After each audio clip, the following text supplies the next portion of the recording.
vayan atendiendo las clases. Recuerden que vamos a hacer algunas preguntas al final de la clase, así que tengan cuidado en tomar atención. ¿Listo?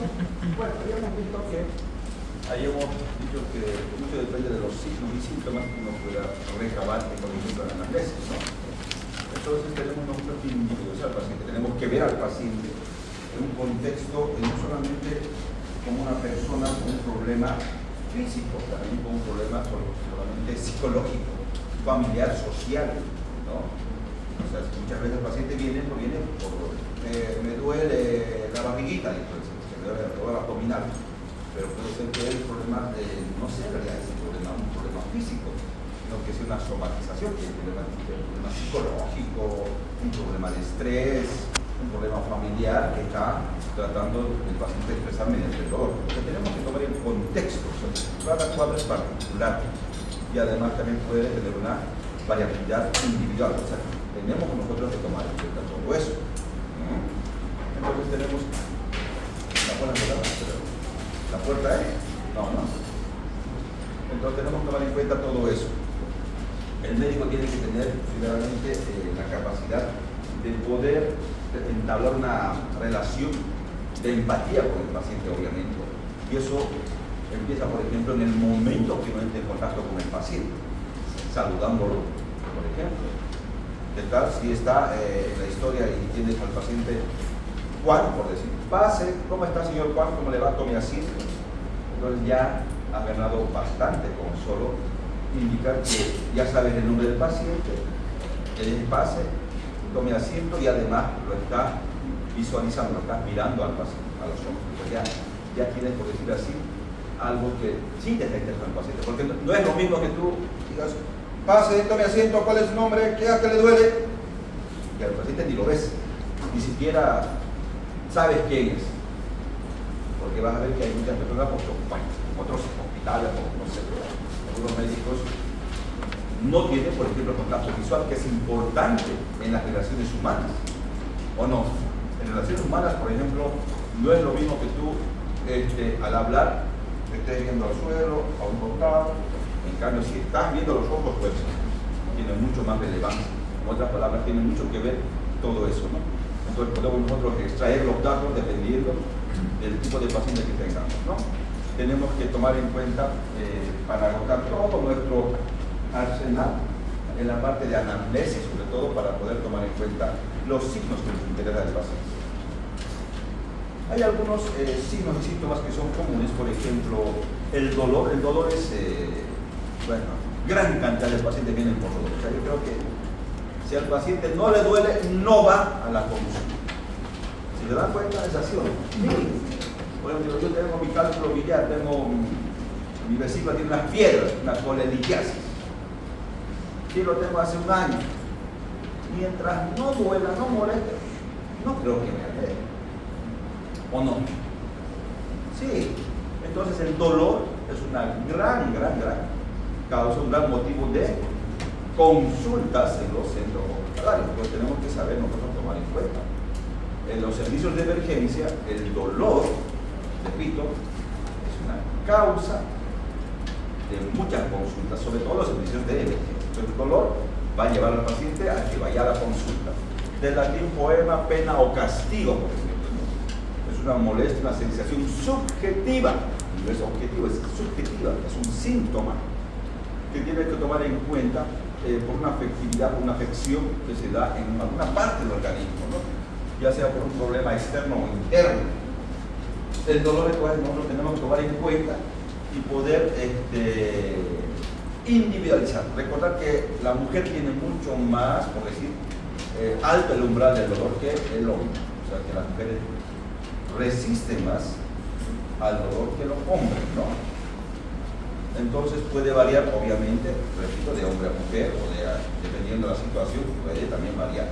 Pero generalmente esto no va a necesitar indicar una patología, como les decía. O sea que hay algo orgánico que está produciendo esta molestia. También puede ser un problema psicógeno, estrés, que sí puede somatizar y decir, me duele, pero me duele por un problema abdominal, sino por un problema más psicológico que podría el paciente tener. O sea, tenemos que tomar en cuenta, ¿no? No indica necesariamente algo orgánico, patológico, no indica la gravedad necesariamente, puede ser que sea un dolor sumamente grave o un dolor leve. Doctor, me duele acá en el pecho, en la región precordial, pero no es mucho, me duele, pero me duele y a veces un infarto, por decir, se estaba infartando. O sea, tenemos que tomar en cuenta las características del dolor. Un infarto de miocardio es un dolor opresivo, el paciente puede colocar la mano en garra, puede irradiarse el dolor a la región del hombro izquierdo, a la parte cubital, acompañado de síntomas y signos vasovagales, o sea, náuseas, vómitos, sudoración, hipotensión.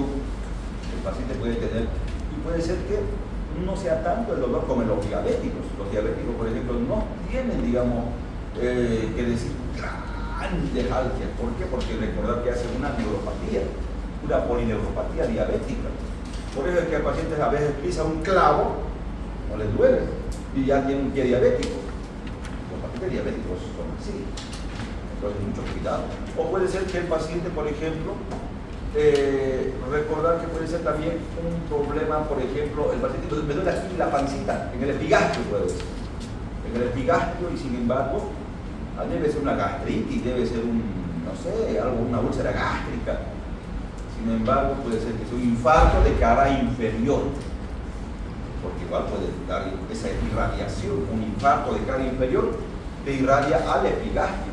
O una neumonía, un derrame pleural, ya sea basal, te va a irradiar a región abdominal del paciente. Te duele acá en la pancita, aquí en el estómago, te va a decir. Se le va a dar una irradiación.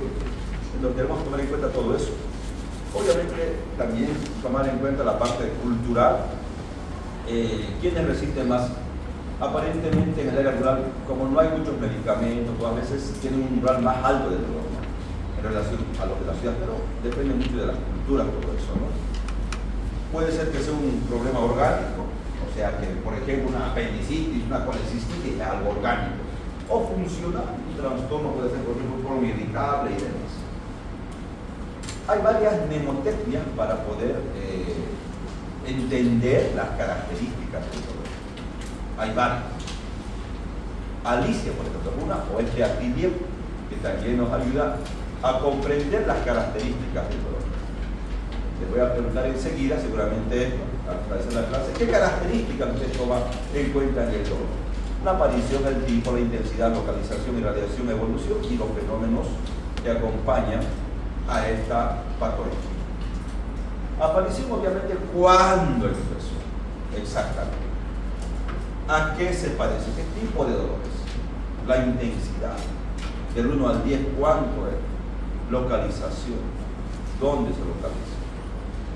¿A dónde irradia? En la evolución, ¿qué lo mejora o empeora este cuadro? Y los fenómenos que van asociados. O sea, ¿qué otras molestias tiene usted? O sea, vamos viendo las características del dolor. Es importante eso, tomar en cuenta,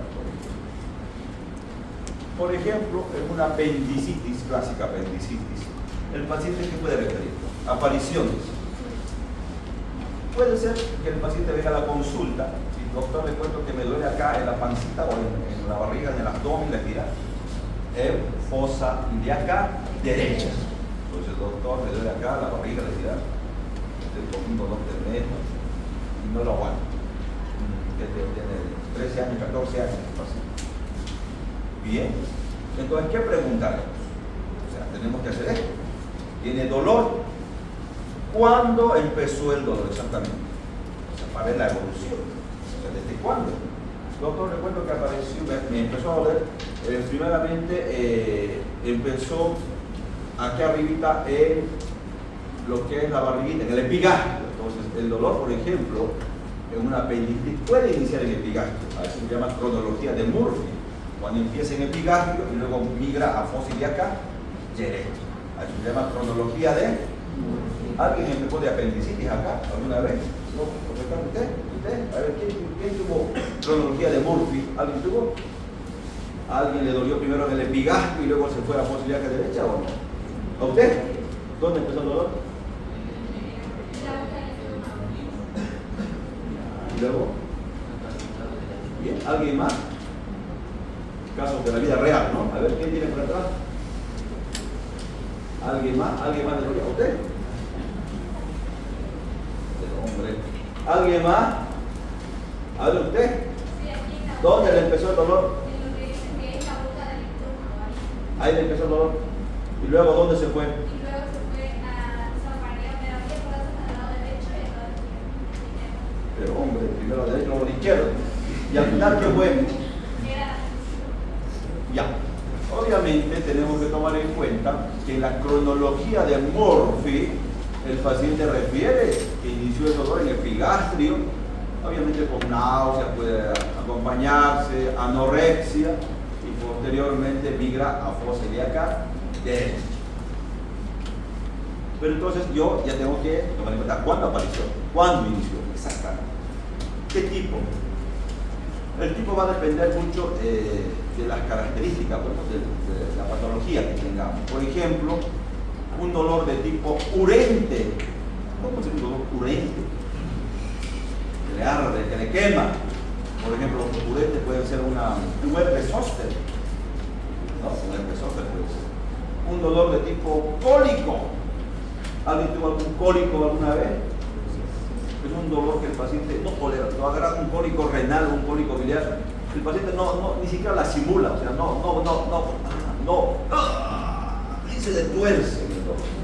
Es imposible, o sea, un cólico es tremendamente paciente, pero el cólico viene y puede ir, se puede ir, volver, ¿no? O sea, recordar que el cólico tiene las características.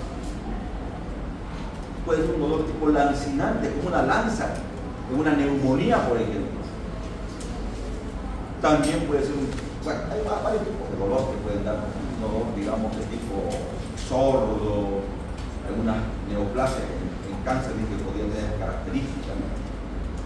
Entonces tenemos que buscar a qué se parece el dolor. Un dolor opresivo, ¿sí? Un infarto, por ejemplo. No puedo respirar, respiración.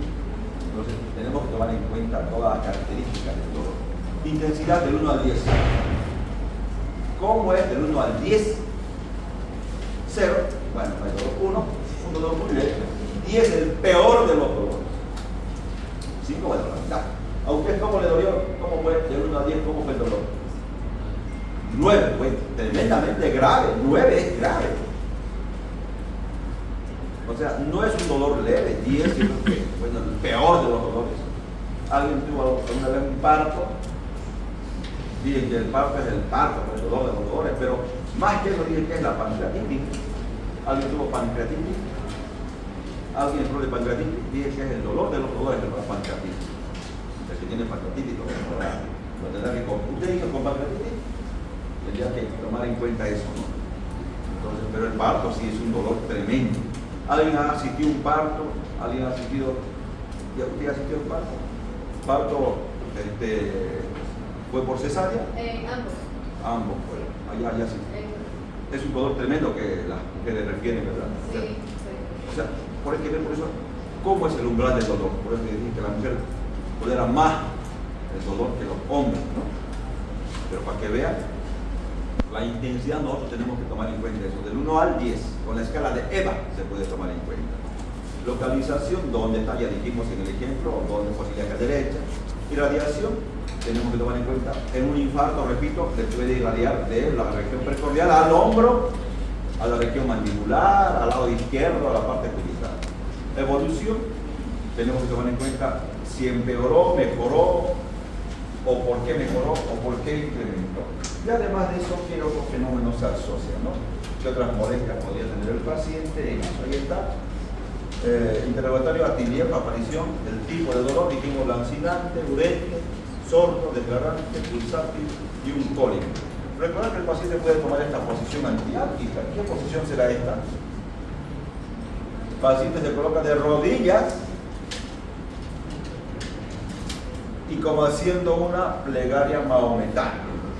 O sea, si está haciendo una plegaria maometana, hablamos de un taponamiento cardíaco probablemente. Taponamiento cardíaco. Los pacientes que tienen cólico, por ejemplo, bueno, se colocan, pueden dejar poner porque les descansa, o sea, el paciente empieza a tener menos disnea y todo. Ahora, un paciente con dolor cólico se le tuerce, ¿no? Agarra ahí, como donde está el dolor. Va a tener mucho en cuenta, digamos, la posición que el paciente puede tomar. Un dolor puede ser también, obviamente, superficial o profundo. Un santiurente puede ser localizado, somático, artrítico, dependiendo, ¿no? Profundo, cuando es profundo, finalmente es vago, difuso. Me duele por acá, doctor. A veces uno no puede explicarlo, ¿no? Puede ser que sea mal definido, puede ser que sea un problema obviamente visceral. Recordamos que puede ser, no sé, un problema del intestino, dependiendo de eso. Entonces va a tomarse en cuenta mucho eso. Si es superficial o profundo, obviamente si es superficial te va a localizar mucho más a que sea un profundo, ¿no? Digamos que sea algo profundo, entonces me duele por acá, pero es en todo el abdomen, por decirlo así. En cambio, si es superficial, pues me duele acá, más localizado. La intensidad, dijimos la escala de Evan, por ejemplo, con carita se puede representar desde lo que es 0 hasta 10. 0, 1, 2, 3, 4, 5, 6, 7, 8, 9, 10. Le preguntas dónde ustedes se ubican, del 0 al 10, doctor, 5, a la mitad. O sea, quiere decir que no es ni tan grave ni tan leve, ¿no? O sea, para aproximar más o menos la intensidad. Esta es la escala de Evan, con carita. Sin dolor, dolor leve, moderado, severo, muy severo, máximo dolor. Ahí está la escala que se puede tomar en cuenta. Obviamente nosotros tenemos que hablar con el paciente y algunos van a tener mayor, digamos, tolerancia al dolor que otros, ¿no? Es así, ¿no? A esto puede incrementarse o intensificarse con la sudoración, fatiga, náuseas, taquicardia, hipotimia, insomnio, puede asociarse con todo eso. Muchas personas han visto alguna vez si el paciente se pone mal, ¿qué hace con dolor? Un cólico, por ejemplo, que es intenso y que de repente aparece, o sea, no te avisa, digamos. Puede tener, obviamente, sudoración, palidez, va a ver pálido, sudoroso. Obviamente puede decir algo visceral, con náuseas que llegan al vómito, y además de eso el paciente puede hasta perder la conciencia, ¿no? Una hipotimia podría tener. Se asocia eso al dolor. Localización va a depender de dónde está localizado. Ya les decía, miren, obviamente un infarto de miocardio de la región precordial voy a pensar, pero si es en la fosa ilíaca derecha, abajo, una apendicitis, hipocondrio derecho, un cólico biliar, o sea, dependiendo dónde está ubicado el dolor. Recordar que un cólico, por ejemplo, un cólico renal, un cálculo renal, es frecuente por si acaso. Alguien ya tuvo cálculo renal por acá, una polilitiasis, pero en este caso un cólico renal, ¿sí? Botó piedrita al orinar, alguien. Sí, ¿no? Es frecuente por la deshidratación de esa el calor, bueno. Entonces el dolor, por ejemplo, empieza en región lumbar y se irradia por lo que es por la parte de los flancos, fosa ilíaca derecha, hasta la región de los genitales, por ejemplo. Obviamente, cuando duele, cuando desciende del riñón hacia el uréter. Por el paso del uréter es donde obviamente va desgarrando la mucosa y el paciente hace además hematuria, pues dolor y hematuria. En conclusión, el dolor es esta región de la fosa renal, que es la parte lumbar, pasa por lo que es los flancos, fosa ilíaca derecha, hasta los genitales del paciente. Entonces tenemos que tomar en cuenta, obviamente, un cólico renal. Digamos, ahí está la irradiación. En un infarto de miocardio es como si irradia, miren. Hay un infarto de miocardio y acá un cólico, miren. Un cólico renal va hasta la región de los genitales del dolor. Alicia, otra mnemotecnia para entender lo que es las características del dolor. A, antigüedad, comienzo, localización, intensidad, carácter, irradiación, atenúa o aumenta más síntomas acompañantes y evolución.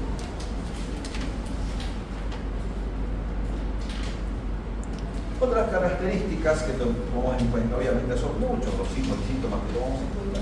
Por ejemplo, también tenemos que tomar en cuenta, por ejemplo, la hemorragia, ¿no? La salida de sangre, obviamente, de los vasos sanguíneos, por múltiples causas, desde lo que son traumas, lesiones destructivas, pueden ser alteraciones vasculares, congénitas, trastornos de la coagulación, coagulopatías, etcétera, etcétera, etcétera. ¿Cómo se llama, por ejemplo, cuando sale sangre por la nariz? Epistaxis. O sea, epistaxis tenemos que tomar. Lo estamos viendo, por ejemplo, en eso. Alteraciones, por ejemplo, como estas. Petequias. ¿Qué son las petequias? ¿Cuántas serán las petequias? ¿Se notan acá las petequias? Parecidas a las cabezas de alfiler. ¿En qué circunstancias se da esto? En una plaquetopenia. O sea, cuando las plaquetas están muy bajas, podría darse estas petequias. La pregunta es, ¿en qué situación se dan las petequias? ¿Alguna patología que produzca plaquetopenia? Entonces tenemos que tomar en cuenta. Nosotros tenemos un paciente con dengue y vemos estas petequias, yo tendría que imaginarme que este paciente tiene probablemente una plaquetopenia. Tiene dengue y además plaquetopenia. ¿Cuántas normal las plaquetas en sangre? De 150.000 a 450.000. Un poco varía, a veces 350.000 dicen algunos, otros 450.000, pero de 150.000 para abajo ya es plaquetopenia. Obviamente, mientras más bajo sea, más riesgo de que haya hemorragia en cualquier parte del organismo. También tenemos en cuenta las equimosis, que se puede ver, las equimosis, hematomas, epistaxis de la gingivorragia, ¿no? Cuando uno sangra las encías. Hemóptisis, ¿qué es la hemóptisis? La sangre proveniente de dónde? La sangre proveniente de la sangre proveniente de dónde? De la vía respiratoria alta.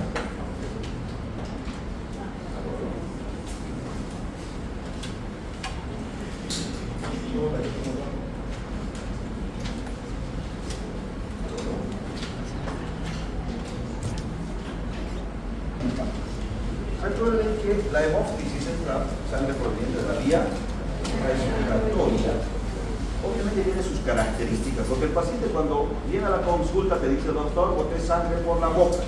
No te dicen que tuve hemóptisis o que tuve hematemesis, porque la hematemesis es la sangre proveniente de la vía digestiva. Entonces, cuando yo pregunto al paciente, tengo que decirle, ¿cómo es que botó la sangre? A ver, cuénteme. Tiene que relatar.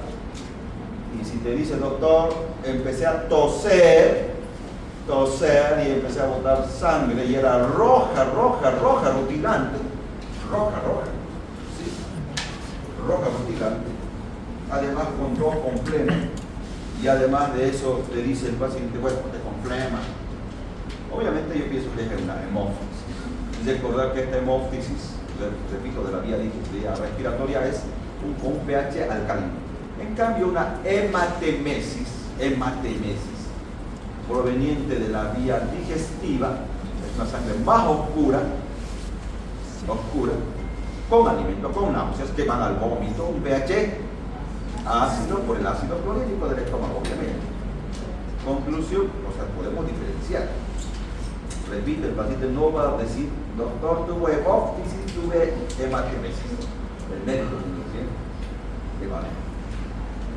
Como muchas veces vienen al hospital, doctor, le cuento que boté sangre por la boca y me hicieron endoscopía digestiva, no encontraron nada. Pero le preguntamos, ¿y cómo eran las características? Doctor, era la sangre que empecé a toser y boté sangre y era roja la sangre. Ahí muéstrame la foto y era roja, era una roja rutilante, era pues una hemóptisis. Pero le hicieron una endoscopía, nada que ver. ¿Se dan cuenta? Mucho depende de la anamnesis.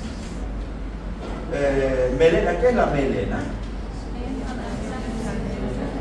Es la presencia de melena. ¿Qué es melena? Presencia de sangre. Obviamente es digerida en las heces. está teniendo contacto con el ácido clorhídrico seguramente, y a formar es una sangre que va con las heces, pero que es obviamente negra, como ve brillante, parecida a alquitrán, viejas, parece alquitranada, parece oscura, obviamente también fétida. Conclusión: si el paciente, el doctor le cuento que usted esté haciendo deposiciones así negruzcas, yo tendré que pensar que es una melena. ¿Y la melena qué indica? ¿Una hemorragia digestiva alta o baja? Baja. Alta. La melena es un indicador de una hemorragia digestiva alta. En otras palabras, esta hemorragia digestiva alta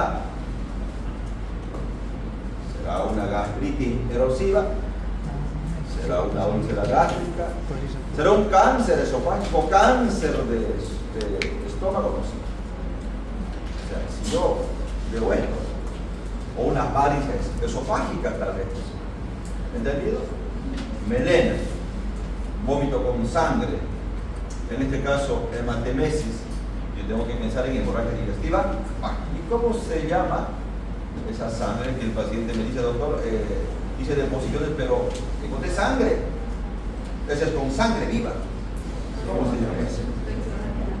Podría ser rectorragia, otro término. ¿Perdón? No, la disentería es la diarrea con sangre, ¿no? Diarrea con sangre, disentería. ¿Otro? Hematoquesia. La hematoquesia, esa sí nos da a entender que es una hemorragia digestiva baja. Recordar que esa no ha estado en contacto con el ácido clorhídrico y por ende va a ser una sangre roja. ¿Entiendes? Va a decir deposiciones con sangre. Obviamente puede ser muchas cosas, que una neoplasia de colon, puede ser que sea un pólvico, puede ser que sea divertículo, puede ser que sea hasta por ahí hemorroides, varias cosas podrían ser, dependiendo. Entonces tenemos nosotros que tomar en cuenta todo eso. ¿De dónde viene? Puede ser que sea una localización evidente, inaparente, en cavidades virtuales, intraparenquimatosas. La evolución puede ser aguda crónica. Recordar que si una hemorragia es aguda, el paciente se va a descompensar. Va a empezar a hacer hipotensión, taquicardia, seguramente, piel fría, sudoración, etcétera, etcétera, etcétera. Si es crónica, que sea una hemorragia digestiva, una gastritis erosiva o una neoplasia gástrica, sangra poco a poco con el tiempo, pero el organismo compensa. ¿No? Cuando es agudo, el organismo no puede compensar. Depende de que sea leve, moderada, severa, y además de eso, las consecuencias que pueden llevar hasta el óbito del paciente, obviamente. Trauma craneoencefálico, por ejemplo, que ven acá, es un paciente con un trauma grave, un TEC. En una tomografía, ¿qué vemos esto? ¿Qué tipo de hemorragia es esta? ¿Es un hematoma? ¿Sí o no? Sí, es un hematoma. ¿Qué tipo de hematoma es? Este es un hematoma que parece esto. ¿Qué forma tiene? La forma de un balón de fútbol americano, ¿o no? ¿Alguien juega acá fútbol americano? ¿Tiene algún balón parecido? Bueno, parece. Pero ¿por qué tiene esa característica bien delimitada, miren? Bien delimitada en este caso la hemorragia, el hematoma, bien delimitada. Porque está por fuera de la dura madre. O sea que la dura madre está conteniendo, contiene la hemorragia. O sea, por ejemplo, un hematoma epidural. O sea, fuera de la dura madre. Y van a ver que esto es una hemorragia que obviamente hay que inmediatamente resolver, ¿o no? Sí. A ver, les cuento, por ejemplo, tuvimos, debe ser hace unos 8 años, sí, unos 8 años debe ser. Tenemos un compañero que, bueno, un colega que igual es, bueno, médico internista, y fue por el Cambódromo con la bicicleta y pam, y estaba bien hasta que tuvo un accidente, un automóvil colisionó y estaba aparentemente sin casco, golpeó la cabeza, pero más también tuvo fractura de los dedos. ¡Pam! lo llevan al hospital, ahí por Guanacaste, pero lo llevan. Y el paciente ingresó con un glaco de 15 kilómetros. Más le preocupaba de la parte del dedo. No, me duele mi dedo, me duele. Arrégleme el dedo, mucho, no me puedo mover. Pero entró con glaco de 15, pero en pocos minutos empezó a bajar su glaco a 14, después de unos 10, 15 minutos, 20 minutos. Y le hicieron una tomografía. Hasta que lo lleven, lo traigan, ustedes saben que no está a la vuelta de la esquina la tomografía. Tardó casi una hora y cuando ya el glaco estaba más bajo, ya estaba con glaco de 12, 13 de glaco, ya estaba con algunas incoherencias. Y se vio que tenía un hematoma. Pero, ¿qué es lo llamativo de este hematoma? Que está desplazando la línea media. O sea, todas las estructuras están para allá. Esto debe estar aquí al medio, pero la línea media, ¿cómo está desplazada? Entonces, en otras palabras, esto está haciendo un efecto de masa, ¿o no? Sí. Está haciendo efecto de masa, ¿cómo está desplazada la línea media? Y esto será grave. Puede llevar al óbito. Este paciente, obviamente, antes de eso, seguramente vamos a encontrar en las pupilas anisocoria. Cuando hay un efecto de masa, se comprime el tercer par craneal que lleva las fibras simpáticas, parasimpáticas, que van a inervar ¿a dónde? Van a inervar a las pupilas. Bueno, cuando veamos la parte de neuro vamos, pero para que tomen en cuenta que este paciente, antes de que vaya a enclavarse, porque si no hacemos algo se va a enclavar el paciente, se va a herniar. ¿Por qué? O sea, este efecto de masa, ¿dónde va a salir todo el efecto de masa? Al agujero occipital, al magno. Ahí va a comprimir al bulbo, si comprime para respirar. Conclusión. Tenemos nosotros que resolver inmediatamente. Y este paciente que les comenta, sí, inmediatamente lo operaron, creo que tuvo el accidente a las 8 de la noche y hasta las 11 ya estaba operado. 9, 10. O sea, mientras más antes se actúe, el paciente tiene mayor posibilidades de recuperarse y no complicarse. Ahora es completamente normal. Porque después de que salió de la cirugía, salió con distrofia, no tenía, pero se recuperó. Porque si no, aquí hay muerte de estas neuronas, de esta parte, y después no recupera. Puede quedarse hemipléjico, hemiparético, apásico, con muchas. ¿A qué me voy? A que tenemos nosotros que tomar en cuenta y actuar lo más rápido posible en cualquier tipo de patología. Porque si tú actúas rápidamente, el paciente puede recuperar completamente. ¿Entendido? Por ahí para que vean un hematoma epidural. Y este es un hematoma subdural, además con contusión. Pero para que diferencien que un hematoma subdural no hay una dura madre que lo vaya a retener y se desparrama, por decirlo así. O sea, diferente, un hematoma epidural de un subdural.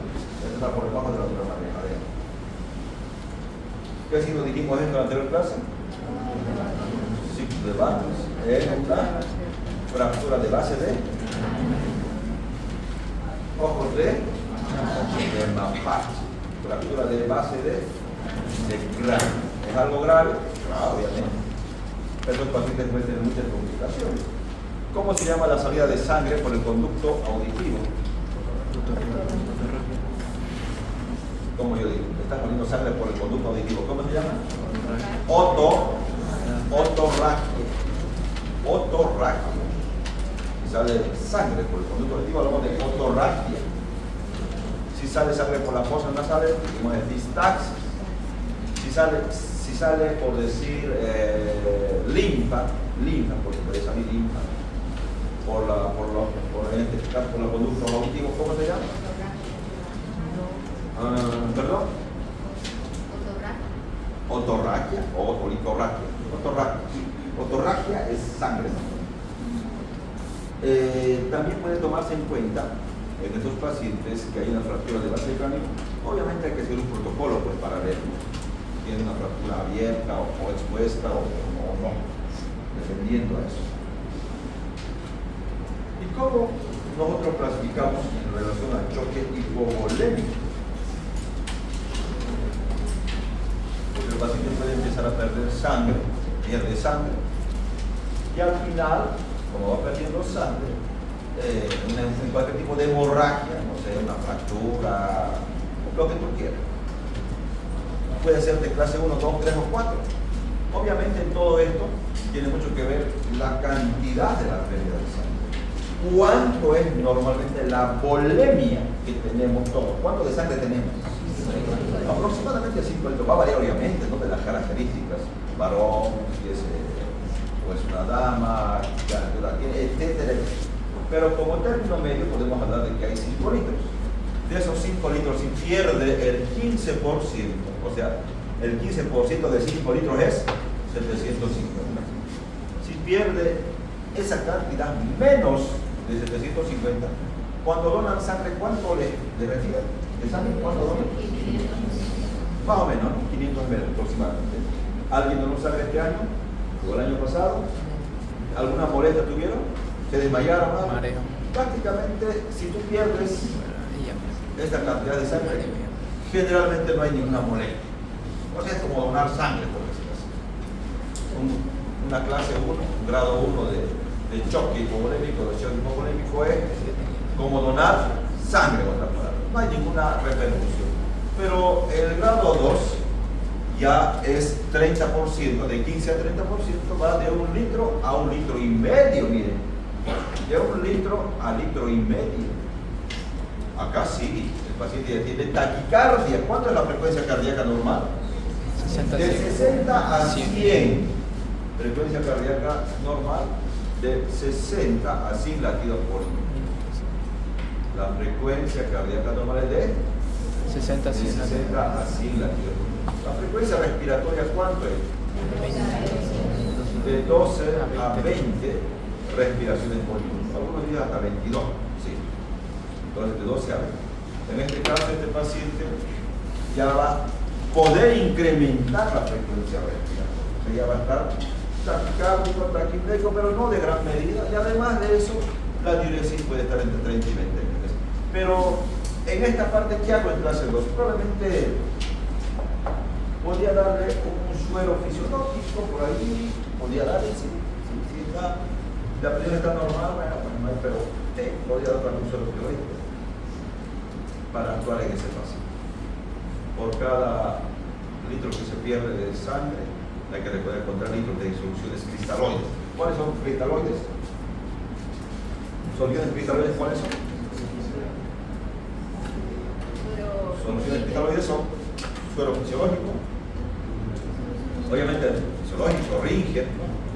Ringer normal, son soluciones cristaloides. Repito, solución fisiológica, ¿qué más? Fisiológica, Ringer son las soluciones cristaloides. Bueno, después ya van a tener la composición de la osmolaridad de lo que es muy parecido a la de sangre, bueno, tienen sodio casi parecido. Conclusión, fisiológico podría ayudarnos bastante. Clase 3, el paciente ya perdió 30-40%, miren. ¿Cómo va? De 15 a 30 y de 30 a 40%, más o menos de 1,5 litros a 2 litros. Ahí sí el paciente está muy descompensado, miren. Está taquicárdico más de 120, está hipotenso ya está. Hipotenso. ¿Cuánta es la presión normal? 120, 80. 120, 80. Obviamente, ¿y cuánto es hipotensión arterial? Menos de, si normal es 120, 80, una media de 120, 80, no normal, ¿cuánto es hipotensión arterial? 110, menos de 90 a 60 es hipotensión arterial. O sea que menos de 90 a 60 hablamos de hipotensión arterial. Hipertensión arterial, bueno, lo clásico era más de 140-90 hipertensión arterial, pero con los nuevos protocolos, los nuevos estudios, etcétera, etcétera, ha disminuido mucho más el rango de hipertensión arterial, ¿no? Vamos a ver con más calma después, pero para que tengamos una referencia, lo clásico era que de 140-90 o más era hipertensión, pero ahora esos rangos han bajado más, ¿no? O sea, no son así actualmente. Pero la hipotensión arterial sí es menos de 90, 60. Menos de 90, 60, hipotensión arterial. Este paciente entonces tiene presión arterial baja, respiratoria muy acelerada, más de 30-40, y además disminución de la diuresis. Acá sí, yo tendría que darle sí o sí fisiológico, pero sí ya puedo usar sangre dependiente. Ya podría hacer transfusión de sangre en este caso. Podría hacerlo. Ya luego último clase 4 vienen con más de 40%, no sé, pues más de 2 litros, 2 o 3 litros, no sé. Está sumamente taquicárdico, hipotenso en choque, además super en este caso taquisneico, con oliguanuria. En otras palabras, en la última sí o sí es sangre, no hay donde perderse. Pero cuando llega un paciente a la emergencia, ¿qué hace lo primero? Colocarle un suero fisiológico, obviamente, ¿no? Una solución. ¿Qué solución dijimos? Fisiológica. Cristalóide, tipo solución fisiológica. Por ejemplo, en relación al edema. ¿Qué es el edema? Extravasación de líquido. Acumulación anormal de agua y electrolitos, obviamente, en el intersticio o en el extravascular. Recordad que nosotros tenemos, ustedes han visto el medio interno, han visto en histología del medio interno. ¿Qué componente tiene el medio interno? Formas y no Hay un componente, obviamente, extracelular e intracelular, obviamente. ¿Sí? Un componente intracelular y un componente extracelular. Intracelular no hay mucho problema, sabemos que está dentro de las células. Pero el extracelular, ¿de qué se compone? iones. Del intersticio, obviamente, del intersticio. Y el extravascular. Entre célula y célula hay intersticio. Y obviamente a eso van a tener los capilares, que obviamente tienen que tomar en cuenta con el extravascular. Entonces puede ser que el líquido pueda salir, qué sé yo, de los vasos, venas. Bueno, los vasos son las venas, arterias, y además también terminan en los capilares, ¿verdad? Los vasos.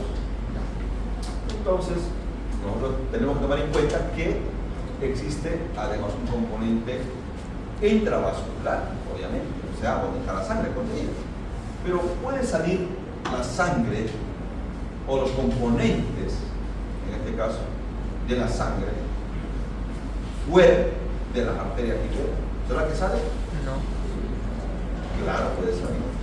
Y irse a un tercer espacio y hacer edema. Pero ¿cómo es eso? ¿Por qué tendría que irse la sangre de los vasos, de las venas, arterias, qué sé yo, de los capilares? O sea, pero en general hablamos de los vasos. ¿Por qué tendría que irse a un tercer espacio? ¿Por qué tendría que salir de nuestras venas, por decir así, de los capilares, e irse a un tercer espacio? Tiene mucho que ver con las presiones. Recordar que la presión que regula, por ejemplo, la presión oncótica de las proteínas, regula esa presión. Cuando las proteínas están bajas en la sangre, para que me entiendan, en el intravascular,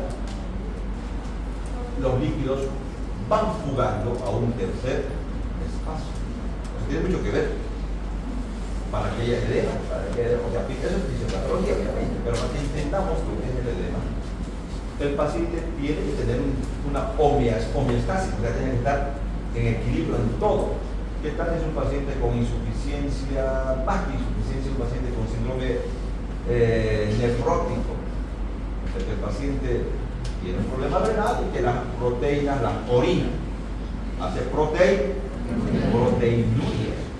Este paciente va a tener ¿qué? Proteínas bajas en sangre, o sea, hipoproteinemia y además de hipoalbuminemia, o sea, proteínas y albúminas bajas en sangre. Y como dijimos que la albuminina regula la presión oncótica, en este caso la presión oncótica de las proteínas, obviamente, no va a haber ese componente y el líquido va a ir del intravascular a un tercer espacio, ya va a ser edema. Entonces, una causa de edema es la disminución de la presión oncótica de las proteínas. O tal vez no se fabrican las proteínas en el hígado porque tiene un problema hepático que está dañado su hígado, igual no se fabrican, va a bajar las proteínas. Otra causa de edema puede ser el aumento de la presión hidrostática. O sea, tanta presión en estos vasos. Ejemplo, un paciente con insuficiencia renal, un paciente con insuficiencia cardíaca. Se edematizan los cardíacos. ¿Se edematizan? Sí. ¿Ves? Los edemas en los miembros inferiores. O insuficiencia renal. ¿Ves un paciente que tiene edema en los miembros inferiores? O anasarca, capaz todo generalizado. Y el paciente está edematizado. En otras palabras, el aumento de la presión hidrostática puede llevar a edema. Pacientes cardíacos renales clásicos. La inclusión de la presión osmótica de las proteínas también lleva a edema. Pero este paciente, por ejemplo, yo lo veo acá, ¿qué paciente será que está con los de día, está con, qué sé yo, está bien, y en el transcurso del día se le deshincha los ojos, los párpados, se duerme y amanece con los ojos hinchados? En el transcurso del día van desapareciendo los edemas, bueno, y solamente se ven los miembros inferiores. ¿Qué podría ser eso? Gravedad. Gravedad. Un edema, mira, porque aquí tiene un edema. ¿Ven o no ven? En los párpados el edema. Los pacientes renales tienen esa característica, ¿no? El paciente renal se recuesta, duerme, los edemas se van a redistribuir. Se despierta con los ojos casi cerrados y bueno, en el transcurso del día va bajando por gravedad el líquido, bueno, pues desaparecen los edemas en la región perioritaria, pero nuevamente cuando se recuesta duerme, otra vuelta van a redistribuirse los líquidos. ¿Se entiende aparte? Por eso los pacientes renales dicen, doctor, amanezco con los ojos hinchados, pero en el transcurso del día van desapareciendo. Obviamente también tenemos allá lo que es buscando el signo. ¿Qué signo es ese? De la fobia, de la huella, clásico bote, clásico borramiento de feo, refracción, brillo, tenemos que ver el grado, signo de la fobia o fobia tendencial o bote, ya. Y cuando está generalizado hablamos de anasarca o hidropesia. Entonces nosotros tenemos que tomar en cuenta eso, si está edematizado o no. No es comprimir un segundo, ¿no? O por lo menos unos 5 segundos tendrán que comprimir con este dedo pulgar o con estos otros dedos. Pero no es, no tiene, no. Por lo menos unos 5 segundos mínimamente. Y normalmente por gravedad los edemas siempre van por abajo, se empiezan por abajo los edemas. Generalmente, por gravedad, repito, empiezan por abajo los edemas. ¿Dónde haremos el signo de la huella o del modelo? En la parte. Bueno, obviamente la parte puede ser, si estamos empezando abajo, la parte del pie puede ser en la parte de la tibia. La tibia tenemos que tomar en cuenta este hueso de la tibia. Sobre ese hueso vamos a en la parte anterior interna de la tibia. Comprimimos unos 5 segundos mínimamente para ver qué lo tiene. Grados, el grado obviamente hasta el tobillo es grado 1. Si lo pillas hasta el tobillo es grado 1. Hasta el tercio medio de la pierna, es grado 2. Hasta la rodilla, debajo de la rodilla es grado 3. Y si ya está por encima de la rodilla, bueno, ya hablas que es grado 4. O anasarca o hidropesia.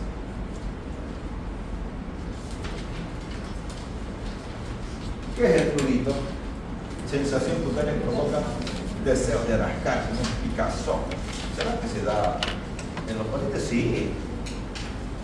Tenemos que tomar en cuenta el inicio, obviamente, la duración, la evolución, la celeridad, factores desencadenantes, ubicación, extensión.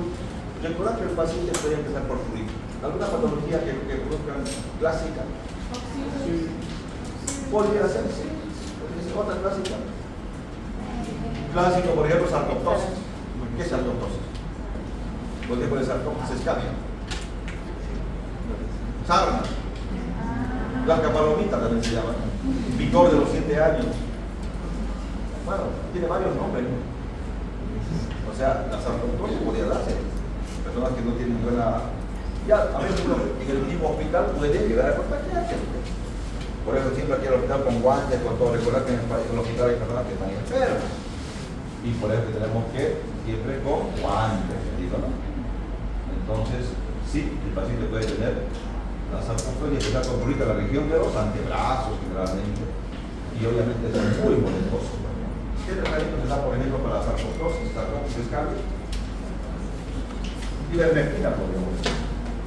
Ivermectina, sí. O bañar, hacer baños de inmersión, enginas, y después la ivermectina ayuda bastante. Entonces podría ser una causa de prurito generalizado, y también las reacciones adversas pueden empezar así con prurito. Me tomé, digamos, un medicamento que nunca había tomado y empezó a darme picazón. Obviamente lo tengo que pensar. Una reacción adversa, obviamente, ¿no? ¿Esto qué les parece? ¿Qué podría ser eso? Y el paciente se... Acá van a ver lesiones de todo tipo. Aquí hay lesiones llamadas en cielo estrellado. ¿A qué se refiere con cielo estrellado? Uno ve al cielo y va de todo tipo, pequeñas, grandes estrellas, unas que están desapareciendo, otras que están apareciendo. Sí, así es, cielo estrellado. Entonces acá se toma en cuenta que es la varicela. La varicela. Vas a ver unas que están en mácula, o sea, manchas, otras que están en pápula ya, o sea, que ya están sobrelevantadas, otras que ya están en vesícula, otras ya están en costra y otras están en pústulo, o sea, de todo tipo hay lesiones. Y no respeta nada, pues. Cuero cabelludo, todo. Obviamente empieza con malestar general, fiebre, dorsolumbalgia, dolor del cuerpo, o sea, mioartralgia, fiebre, y empieza con las lesiones. ¿Quién? Bueno, todos enfermaron. Todos enfermaron. ¿Quién no enfermó? ¿Usted no enfermó? ¿Quién más no enfermó? ¿Usted no enfermó? Recordar que yo me acuerdo, y es verdad, yo enfermé en el año de medicina cuando vi un paciente que tenía varicela. Yo no sabía que me había enfermado. Por eso los médicos tenemos alto riesgo de contagiarnos de toda la enfermedad. Y de verdad, cuando yo estaba en desarrollo, porque me acuerdo, estábamos en farmacología y semiología, me acuerdo. ¿Están llevando farmacología? Sí. En general, ¿verdad? Y me acuerdo muy bien, farmacología y semiología. Y ¡pam! ¡Qué interesante, qué bien! Lo vimos, un compañero más mío enfermo, pero el problema es cuando es uno más adulto ya, o sea, ya está más, no sé, estaría pues 20 años, ¿sabes? No me acuerdo, 20, no sé. Yo creo que 20, ¿no? Es que antes por ejemplo, no era como ahora, digamos, sales bachiller, entras a medicina, no, antes era más complicado, había huelgas, paros, los trotskistas grababan la universidad, se clausuraba el año y otra vez, era complicado antes, no es como ahora, y solo había 3 universidades, Santa Cruz no había en Sucre, La Paz y Cochazo, no había más universidades. No había más universidades en todo Bolivia. Obviamente a la mayoría se iba a Sucre, la mayoría iba a Sucre, por el clima, era una ciudad universitaria, más tranquilo, para que se den cuenta. Había los grupos A, B, C, D, E, F, G, H, no sé, había, porque venían de todo, de Brasil, de Argentina, había peruanos, había altísimos, ¿no? O sea, para que vean cómo ha sido. Y para que se den cuenta, yo enfermé en esa, me acuerdo muy bien, pero fue tremendamente toda la cara.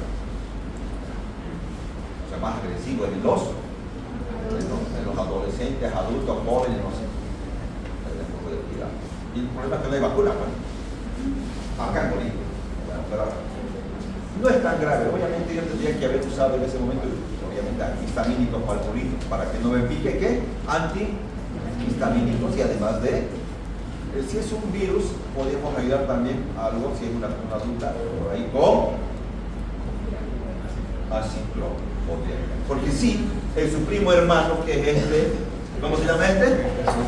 Herpes zóster, sí, usamos aciclovir. Obviamente, da a personas mayores que pueden tener herpes zóster, ¿no?